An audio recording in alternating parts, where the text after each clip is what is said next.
Hello and welcome to creating tables, loading data, and querying data.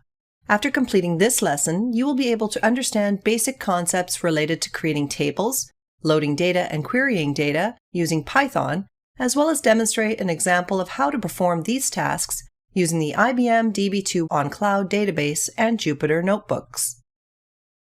For this example, we will be using DB2 as the database. We first obtain a connection resource by connecting to the database by using the connect method of the IBM DB API. There are different ways of creating tables in DB2. One is using the web console provided by DB2, and the other option is to create tables from any SQL, R, or Python environments. Let's take a look at how to create tables in DB2 from our Python application. Here is a sample table of a commercial trucks database. Let's see how we can create the trucks table in the DB2 using Python code. To create a table, we use the IBM DB exec immediate function. The parameters for the function are connection, which is a valid database connection resource that is returned from the IBM DB connect or IBM DB pconnect function. Statement, which is a string that contains the SQL statement. And options, which is an optional parameter that includes a dictionary that specifies the type of cursor to return for result sets. Here is the code to create a table called trucks in Python.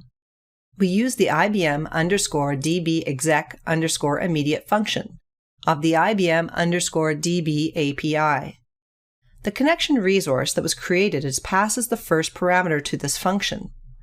The next parameter is the SQL statement, which is the create table query used to create the trucks table. The new table created will have 5 columns. Serial _no will be the primary key. Now let's take a look at loading data.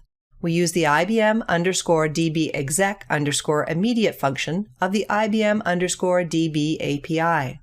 The connection resource that was created passes the first parameter to this function. The next parameter is the SQL statement, which is the insert into query used to insert data in the trucks table. A new row will be added to the trucks table. Similarly, we add more rows to the trucks table using the IBM DB exec immediate function. Now that your Python code has been connected to a database instance and the database table has been created and populated with data, let's see how we can fetch data from the trucks table that we created on DB2 using Python code. We use the IBM DB exec immediate function of the IBM DB API. The connection resource that was created passed as the first parameter to this function. The next parameter is the SQL statement, which is the select from table query. The Python code returns the output, which shows the fields of the data in the trucks table. You can check if the output returned by the select query shown is correct by referring to the DB2 console. Let's look at how we can use pandas to retrieve data from the database tables. Pandas is a popular Python library that contains high-level data structures and manipulation tools designed to make data analysis fast and easy in Python. We load data from the trucks table into a data frame called df. A data frame represents a tabular spreadsheet-like data structure containing an ordered collection of columns, each of which can be a different value type. Thanks for watching this video.